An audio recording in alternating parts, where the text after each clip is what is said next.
Assalamualaikum warahmatullahi wabarakatuh. Perkenalkan, nama saya Rusyanwati dari Manajemen Pendidikan 2020A. Tujuan saya untuk membuat video ini yaitu untuk memenuhi tugas mata kuliah Manajemen Mutu Pendidikan yang dibina oleh Pak Mas Duki. Sebelum memulai, teman-teman semua tolong perhatikan video berikut ini ya. Terima kasih.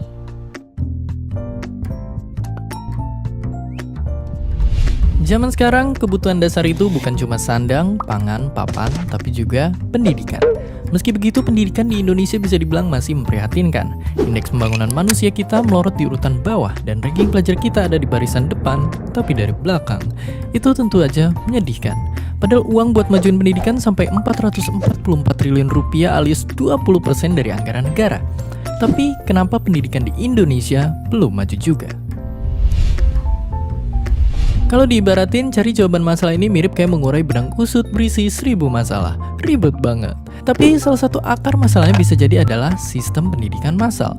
Karena sistem ini bikin standar yang sama buat semua murid, mendewakan nilai, mematikan nalar berpikir kritis, menyeragamkan kemampuan, dan di saat yang sama menghilangkan jati diri dan keunikan setiap muridnya.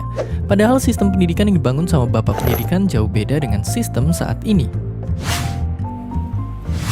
Di sisi lain, masalah pendidikan ada di kualitasnya, bukan kuantitasnya. Faktanya, baik jumlah sekolah maupun anak yang bersekolah itu meningkat dari tahun ke tahun.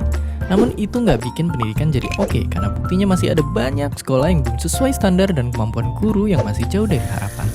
Lantas, apakah kita membiarkan masalah ini begitu saja? Tentu saja tidak. Pendidikan harus kita perjuangkan, karena pendidikan adalah kunci kemajuan di masa depan. Karena hanya dan hanya lewat pendidikan kita bisa bantu petani ngerawat padi, bantu peternak menggembala sapi, mudahin dokter nemuin penyakit dan cari obatnya, meluncurin satelit canggih keluar angkasa, ngerancang robot yang bantu manusia, bikin akses internet cepat buat semua, sampai menciptakan perdamaian dunia. Tapi untuk meraih semua itu, kita harus berakit-rakit dahulu. Semua dimulai dengan menganggap bahwa pendidikan itu hak segala bangsa. Makanya kita harus bangun sekolah keren di desa-desa, ngelatih kemampuan guru setinggi langit, sediain makanan berprotein buat perbaiki gizi anak Indonesia, dan ngerombak ulang kurikulum pendidikan supaya semua anak berkembang dengan minat dan bakatnya masing-masing. Terakhir, pendidikan Indonesia akan maju jika kita pelajar Indonesia memperbaiki diri kita sendiri. Walaupun dapat nilai jelek itu seperti diterpa badai, mulai sekarang kita mesti menghargai proses belajar dan buang jauh-jauh cara curang untuk dapat nilai yang tinggi.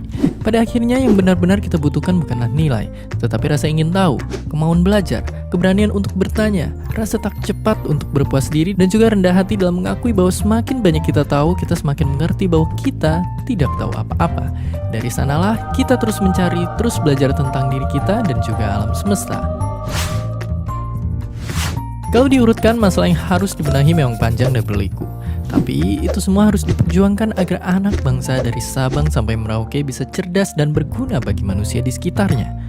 Dan itu didapat lewat senjata paling ampuh, bernama pendidikan. Seperti yang Bapak bangsa ini bilang, tujuan pendidikan adalah untuk mempertajam kecerdasan, memperkukuh kemauan, serta memperhalus perasaan. Dan seperti biasa, terima kasih. Hi, thanks for stopping by our video. Don't forget to comment, like, and subscribe.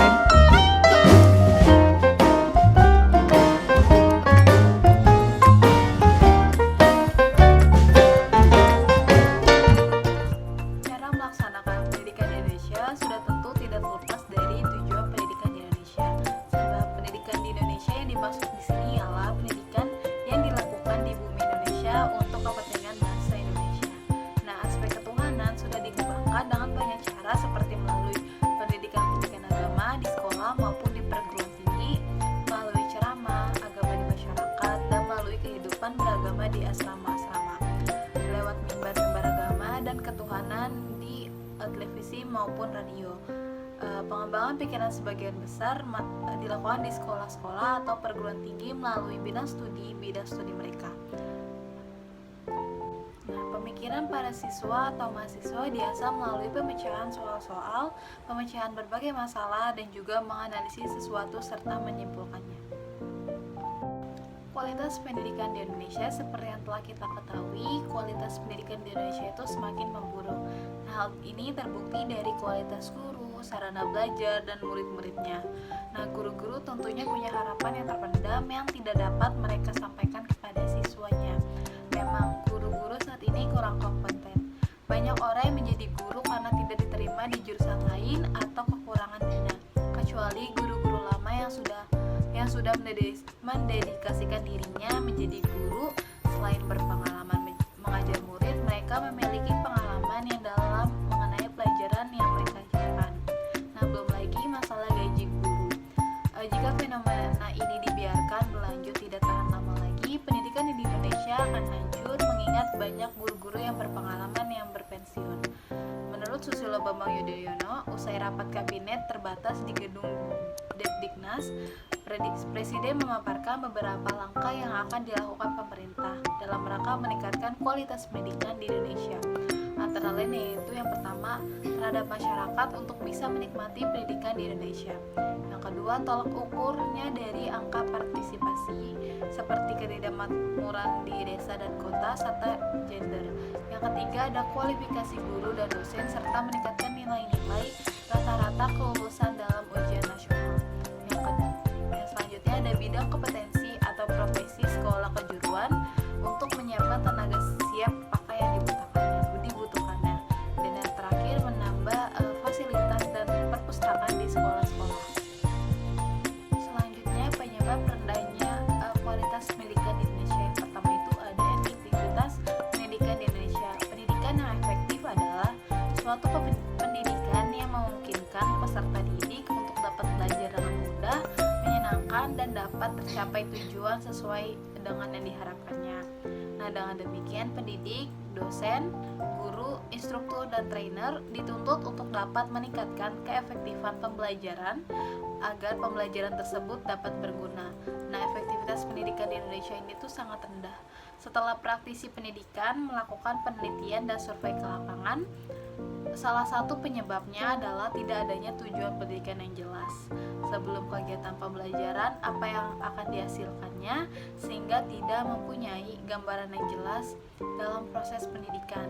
Nah, jelas hal ini merupakan masalah terpenting jika kita menginginkan efektivitas pengajaran. Bagaimana mungkin tujuan akan tercapai jika kita saja tidak tahu apa tujuan kita? Nah, selama ini banyak sekali pendapat beranggapan bahwa pendidikan formal dinilai hanya menjadi formalitas saja, bukan untuk membentuk sumber daya manusia di Indonesia. Tidak peduli bagaimana hasil pembelajaran formal tersebut, yang terpenting adalah telah melaksanakan pendidikan di jenjang yang tinggi dan dapat dianggap hebat oleh masyarakat. Nah, anggapan seperti itu jugalah yang menyebabkan efektivitas pengajaran di Indonesia itu sangat rendah, karena setiap orang itu mempunyai kelebihan di bidangnya masing-masing dan diharapkan dapat mengambil pendidikan sesuai bakat dan minatnya, bukan hanya untuk dianggap hebat oleh orang lain. Efisien adalah bagaimana menghasilkan efektivitas dari suatu tujuan dengan memperhitungkan untuk memperoleh hasil yang baik tanpa melupakan proses yang baik pula. Nah, hal itu jugalah yang kurang jika kita lihat dari pendidikan di Indonesia seperti sekarang. Kita tuh kurang mempertimbangkan prosesnya, jadi hanya bagaimana dapat meraih standar hasil yang telah disepakati. Beberapa masalah efisiensi pengajaran di Indonesia adalah mahalnya biaya pendidikan, waktu yang digunakan dalam proses pendidikan, mutu pengajar, dan juga banyak hal lain yang menyebabkan kurang efisiensinya proses pendidikan di Indonesia sekarang, yang juga berpengaruh dalam peningkatan sumber daya manusia Indonesia yang lebih baik lagi. Masalah mahalnya biaya pendidikan di Indonesia sudah menjadi rahasia umum bagi kita semua. Sebenarnya harga pendidikan di Indonesia relatif lebih rendah jika kita bandingkan dengan negara lain yang tidak mengambil sistem free cost education. Namun mengapa kita menganggap pendidikan di Indonesia cukup mahal? Karena hal itu tidak kami kemukakan di sini jika penghasilan rakyat Indonesia cukup tinggi dan sepadan untuk biaya pendidikan. Jika kita berbicara tentang biaya pendidikan, kita tidak hanya berbicara tentang biaya sekolah, training, atau kursus atau lembaga pendidikan formal atau informal lainnya yang dipilih. Namun, kita juga berbicara tentang properti pendukung seperti buku dan berbicara tentang biaya transportasi yang ditempuh untuk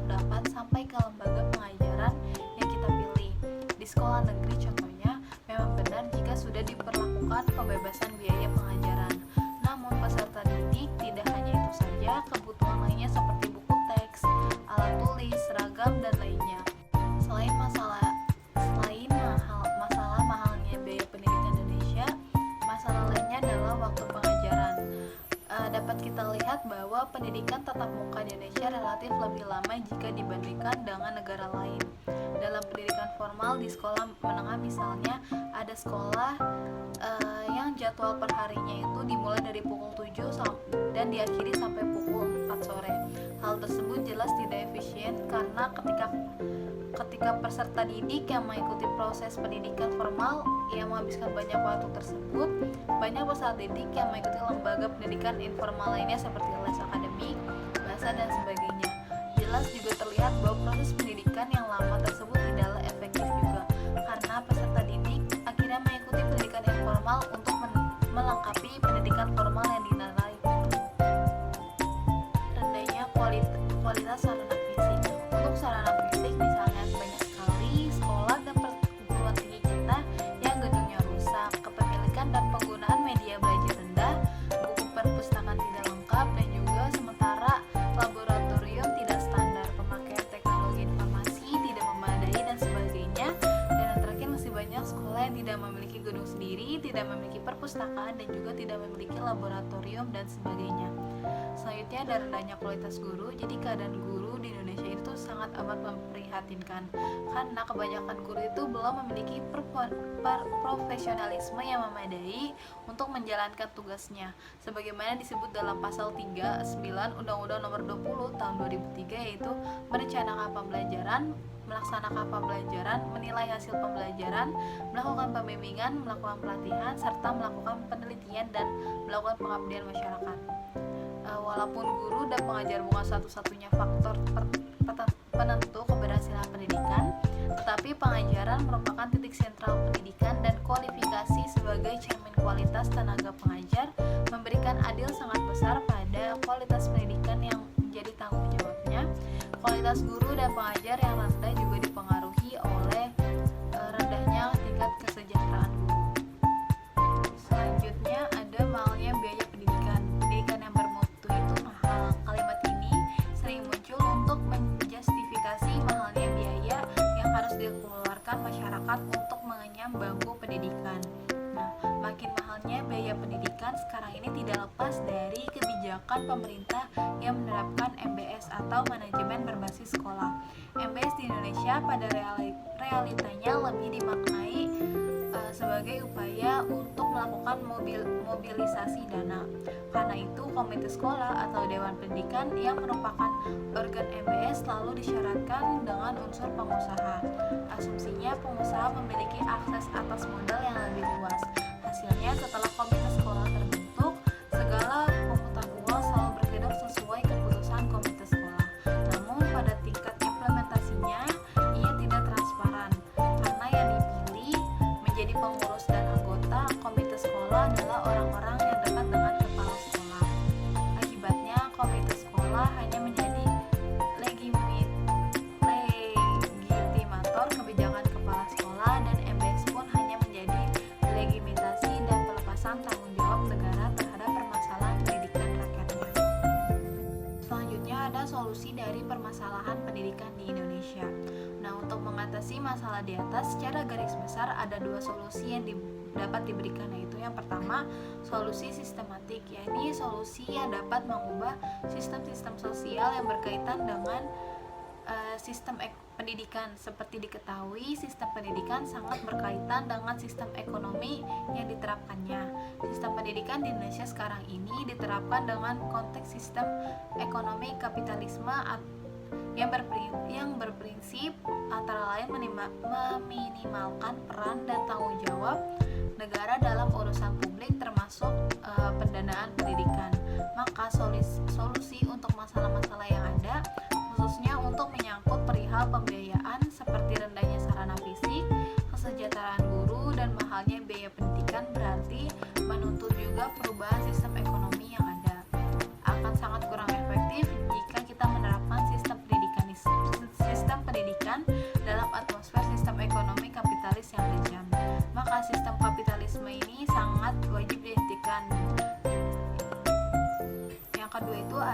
solusi teknis, yakni solusi yang menyangkut hal-hal teknis yang berkait langsung dengan pendidikan. Solusi ini misalnya untuk menyelesaikan masalah kualitas guru dan prestasi siswa. Dan yang terakhir, solusi untuk masalah teknis dikembalikan kepada upaya-upaya praktis untuk meningkatkan kualitas sistem pendidikan. Rendahnya kualitas guru misalnya di samping diberi solusi peningkatan kesejahteraan, juga diberi solusi dengan membiayai guru melanjutkan ke jenjang pendidikan yang lebih tinggi dan memberikan